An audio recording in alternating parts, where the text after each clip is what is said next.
first welcome my co-host, Sherrie from Storehouse Media Group. How are you, Sherrie? And I know you're excited about our guest. Oh my goodness, I'm so excited to talk to Rachel Whittle today. Yes. So, Rachel, thanks for stopping by Protocol 7. And I was watching the trailer, blown away by Yeah. this. And and you know what? One of my favorite actors who I've had on my show, Eric Roberts, is there. So it's always cool to act with Eric, right? He's just amazing, isn't he? Oh, yes. It was brilliant. I got to sit across from him in a really heated deposition scene, and he blew me away. You know, he cracked me up, Rachel. This is the funny story I have about Eric is not this intimidating guy that we see in as these villainous scenes of all these different shows he's been in. Such a laid back guy, but he would joke around me, and then he would get into saying, "Hey, but if you get to me when I become the bad guy and the camera comes on, it's a different Eric, isn't it?" It is. It is. Every time the camera would cut, he was cracking jokes and making us all laugh, and he was super charming. Yeah, he is amazing. All right, good. Go ahead, share with your first question for Rachel. Well, Protocol 7, what I found so super interesting is that it is about a controversial topic, which is our vaccines. And so it was, involved a whistleblower, and it was something that was motivated by public interest. Give us the premise of this whole movie and what it's about, please. Absolutely. So it's a true whistleblower corporate thriller. It would be similar to Aaron Brockovich, The Insider, or Dark Waters.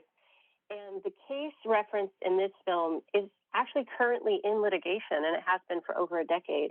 And it deals with fraud in a major pharmaceutical company. I play the role of Lexi Kaprowski, who's a small town lawyer, and she teams up with the whistleblowers, and together they take a courageous stand against this pharmaceutical company in an effort to hold them accountable and expose the fact that they've been putting profits over the health and safety of people.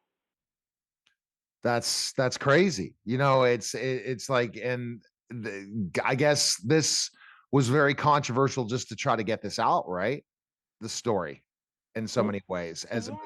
Yeah, it's always interesting because people don't usually have trouble believing in big corporations, in the darkness of greed being pervasive in big oil or big food or big chemical, but big pharma, it's sometimes people have trouble getting on board with that, and whenever money's involved, there's just a propensity for putting those profits over people.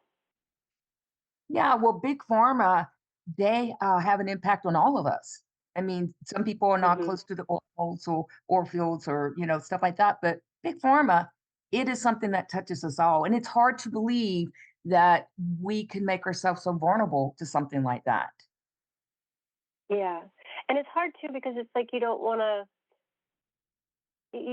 throw the baby out with the bathwater, so to speak, because there's there's life-saving medical interventions for sure, but I think that the time of blind trust is definitely behind us, and we have to walk forward asking hard questions and and doing our due diligence just to make sure that the choices we're making are the right choices for our family, because it's just not a one size fits all.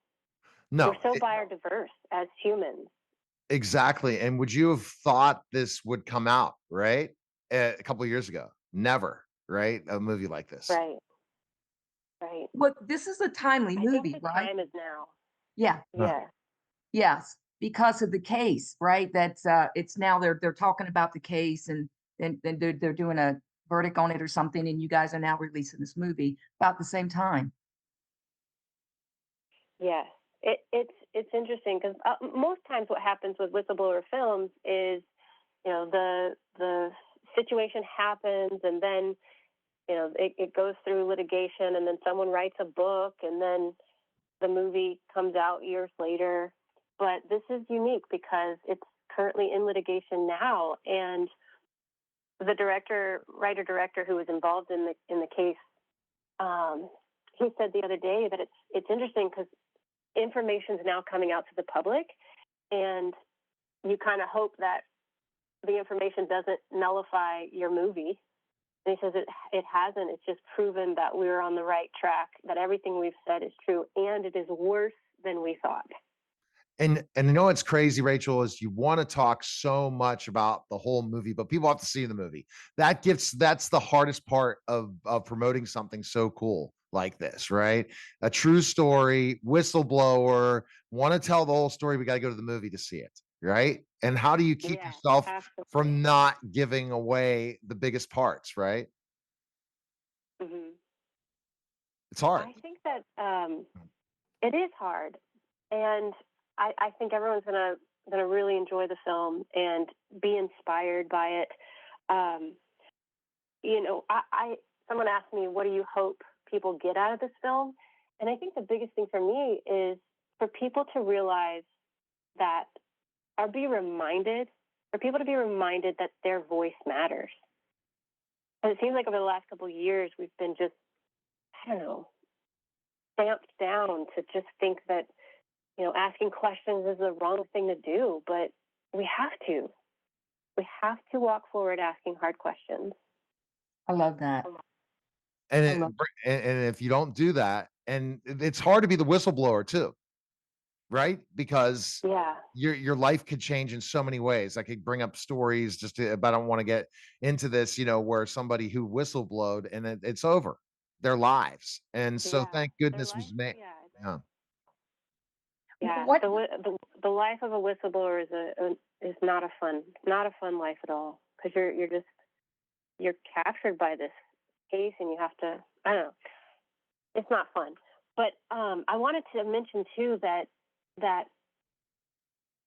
something that drew me to this role was Lexi Kaprowski is a mother dealing with a neurological regression of her son, and that passion to help her son and do whatever it takes to just make his life better is what leads her down this path and what gives her the courage to stand up, because it's a scary thing. I mean, when a little person has to stand up against a conglomerate of any sort, it's scary and seemingly hopeless. But her mothering instinct and that mama bear in her, just to fight for the health and safety of her own son, projects to children across the world, and she decides that it's going to be worth it no matter what happens. Yeah. Well, what did you learn as you were going through the process of producing this movie? Oh, wow. I learned so much. I learned that things are not always as they seem, and just because just because it hasn't happened to me doesn't mean that it hasn't happened. Mm, Yeah. And a lot of things are covered up until we find out Yeah. later. And it could be 20 Yeah. years later. and too late. And Mhm. and sometimes just too late. The person can't be prosecuted anymore.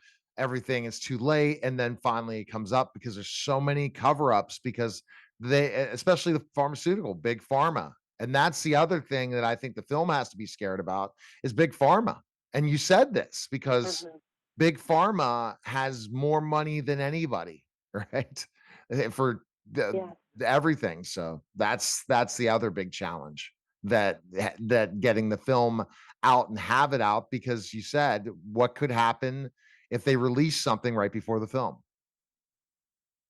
Right. Right. And I'll go ahead and pitch the website protocol7.movie, because you go on there and you'll be able to see everything about the movie. You could sign up for a newsletter that keeps you updated on where the movie's going to end up showing. But also, you can be boots on the ground, basically, and you can host your own showings in any city that you're in with a program called Gather, where basically you can pre-sell tickets, and then if the theater tips, then it's going to show. And so that's going to be a great way to get the word out as well, especially if if the movie gets kind of stamped down upon. Well, it won't. People are going to want something. They need content, right, Rachel? And Yeah, that's the it's thing. true. We're dying for content. That's the other conspiracy. Why? Okay, strike's over. Let's start creating more and more content. What's happening? That's the I that's don't another know. conspiracy for another day and another time, isn't it? I'm, I'm sure it is. Yeah, it's a strange world right now. 100%. Go. No, I was going to say, so this movie is going to be released on May 7th in theaters. May, or you mean June 7th? I mean, When is uh, when Yes, is it released? June 7th. May But 31st. May it'll 31st. premiere. It'll premiere, yeah, May 31st in New York, and it'll premiere there for a week. And then on June 7th, it will have a limited release across the nation. But throughout the summer, it should it should premiere in more and more theaters after that, or show in more and more theaters after that. And that's where, the boots on the ground, you can be your own host, your own screening kind of thing would come into play too. The more they see that people want to see the movie, the more it's going to be shown. All right, we appreciate it, Rachel. Thanks again for stopping by. Protocol 7 available. Just go ahead, go to the website, check it out. June 7th in theaters and more theaters if you want to see it. Appreciate it, Rachel. Great Thank story, you, Rachel. and congrats on the movie. Best of luck. Thank All right, you. all right, take care. Thanks so All much. right, Bye. you're listening and watching the Neil Haley Show, and we'll be back in just a moment.